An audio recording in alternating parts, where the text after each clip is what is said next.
In South America, the geopolitical prospects differ greatly between countries. Some nations will focus on deterring criminal syndicates and settle peace deals with rebel forces, while others will seek to contain social unrest and hyperinflation. Then, in a turn of events, there are countries who will actually enjoy political stability. Either way, in this analysis we will go over the challenges for South America in 2017. My name is Shirvan and welcome to Caspian Report. If you want to help our channel expand, please consider joining our fundraising platform on patreon.com/CaspianReport. In general, most of the South American economies are export-driven. Therefore, low oil prices in combination with low commodity prices will restrict economic growth in the continent. Another monetary issue that will impede economic growth is the strength of the American dollar relative to the national currencies. Since many South American nations have enormous dollar-driven debts, and the fact that the US dollar is expected to remain strong in the immediate future, many governments will struggle to repay their debt fees and experience a decline in budget revenues. One country that is particularly vulnerable to shifting commodity and resource prices is Chile. Nearly half of the nation's exports are focused in the copper industry. In fact, Santiago is a global leader in the production of copper. An estimated 14% of Chile's GDP comes from its mining activities. And even though the copper prices have dropped significantly over the years, Santiago has maintained its stability. This is mostly due to its surplus policy, which legally obligates the government to consider long-term sustainable revenues when setting up the state budget. In short, populist spending, which is rampant throughout the continent, is absent in Chile. By law, the financial surplus is saved to bolster public finances during hard times. This form of monetary accountability is what makes Chile the most stable country in South America. Things could not be more different in Venezuela, where the oil-dependent economy is collapsing due to low oil prices. It went from one of the wealthiest nations to one of the poorest in the continent. Currently, President Maduro lacks a feasible policy. Thus far, he has mostly been preoccupied with buying time. Over the course of 2017, the extreme conditions in Caracas will place the country on the brink of bankruptcy. It's still too early to say what decisions Venezuela will make in 2017. However, if the country defaults on its debts, it would set in motion a series of dramatic events. For one, it would reduce the country's lending capabilities and foreign currency. Moreover, oil production will decline, as will the government's ability to import commodities. These events would compel capital flight as well as social unrest. Obviously, this is a worst-case scenario. To that end, in 2017, Maduro will do whatever it takes to forestall a default. This includes reducing imports to save its foreign currency reserve. However, an import reduction and the subsequent scarcity of goods will only further inflate prices. We went over the inflation crisis in Venezuela in an earlier report, even before it started. As of February 2017, inflation in the country stands at a staggering 720%. And as high as this sounds, it could double in 2017 and reach 1500%. In this regard, Venezuela's financial conditions remind one of the hyperinflation crisis in Zimbabwe. And much like the African experience, Caracas has introduced higher denomination bills to deal with the expected inflation. The 100 Bolivar banknote, once the highest bill in production, has been removed from circulation. Instead, a new series of denominations were introduced, ranging from a 500 Bolivar note to 20,000 bolivars, the former which will buy you a piece of bread. In 2017, the extreme circumstances in Venezuela will deprive ordinary citizens of their living conditions and incite more social unrest. In neighboring Colombia, the majority of the nation, through means of a referendum, refused a peace settlement with the Revolutionary Armed Forces of Colombia, or FARC for short. The main opposition party, the Democratic Center, was behind the failure of the referendum. In many ways, President Santos is racing against time. His primary objective for 2017 is to reach a new peace deal with the Marxist rebels. To accelerate the negotiations last year, the Colombian Congress ratified fast-track legislative authority. This will allow for Santos to swiftly pass bills to demobilize and disarm the FARC. However, following the referendum, the ruling party and the FARC rebels have included the opposition in the diplomatic talks. Evidently, this will complicate matters. For instance, the negotiations could lose momentum and end up in a stalemate.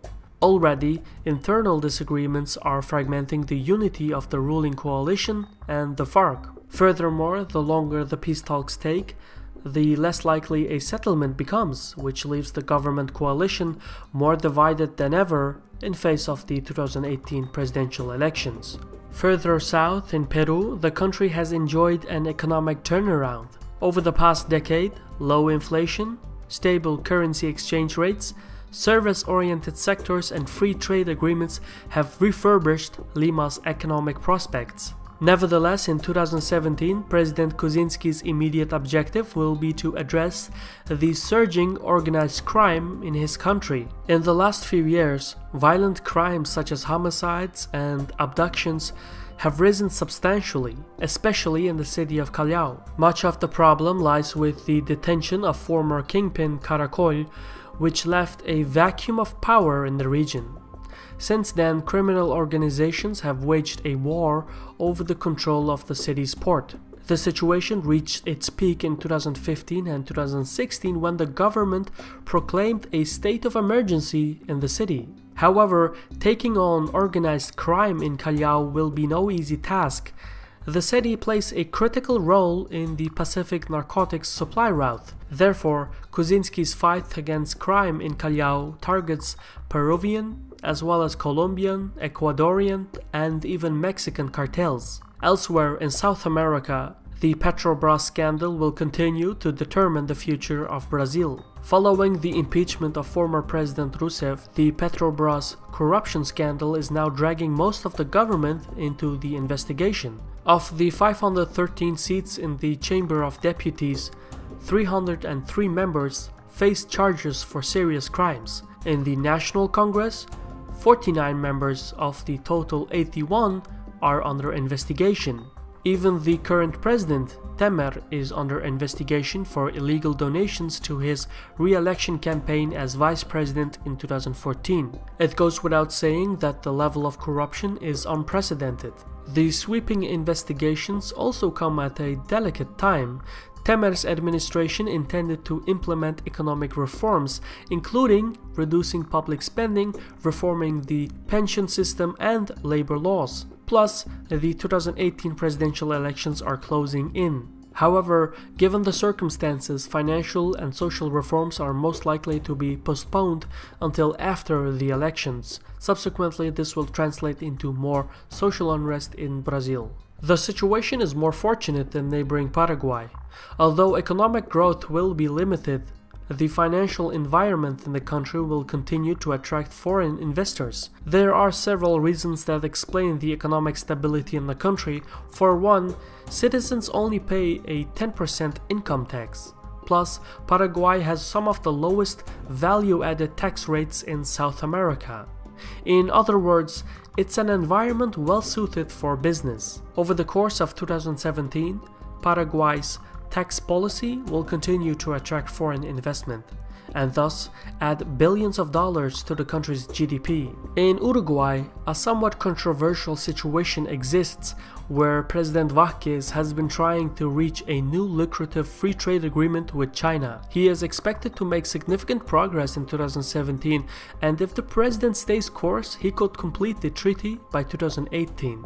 However, what makes it such a delicate matter is that Uruguay is part of the Mercosur trade bloc, and according to the Mercosur regulations, any new free trade agreement with non-members must be approved by member states. Top officials from Argentina and Brazil have expressed their disapproval of Uruguay's negotiations with China. The Brazilians and Argentinians are concerned that a free trade agreement with China would hurt their manufacturing sectors. And so Uruguay's trade talks with China will remain a source of controversy for the Mercosur member states. In Argentina, President Macri is seeking to ensure the country's energy security by addressing its energy deficit. In recent years, the output of natural gas has declined so much that Argentina went from an energy exporter to a net importer. The president is trying to resolve the energy deficit by artificially raising the price of natural gas within the country. The idea is that higher prices would encourage foreign investment in the energy sector, as well as save the government around $4 billion per year. Meanwhile, higher prices would also discourage the consumption of energy for ordinary citizens, thereby the country would balance its energy deficit. In the long term, Macri's reforms will ensure the feasibility of Argentina's energy security and increase revenues. By balancing its budget, the leadership in Buenos Aires will be able to take on higher loans which are required for additional economic reforms. However, the price hike has also upset many ordinary citizens. The political opposition will seek to exploit the discontent among the public, and so in the short term, the energy policy could cost the ruling party seats in the legislative elections scheduled for October 2017. And while it's too early to say how the elections will turn out, Macri's reforms will only work if the next government continues them. Thus, a loss in the elections would enhance the power of the opposition and complicate further economic reforms. Argentina's energy liberalization will also impact its energy trading partners, especially Bolivia, which provides about 13% of Argentina's natural gas consumption. For Bolivia, the Argentinian market accounts for nearly half of the country's export revenues. As demand for natural gas in Argentina is bound to decline, the Bolivian government must search for additional markets. However, such a task will be exceedingly difficult given the fact that Bolivia is a landlocked nation. Because of its geographic isolation, Bolivia's primary objective for 2017 and the coming years is to find new export destinations. All in all, South America is a continent of contrasts. Therefore, the geopolitical prospects must be approached per country and not collectively. This was a Caspian Report by me, Shirvan. I want to extend special thanks to our contributors on Patreon for their gracious support. And if you would like to see more original content like this, please consider joining our fundraising platform on patreon.com/CaspianReport. In any case, thank you for watching and Sahol.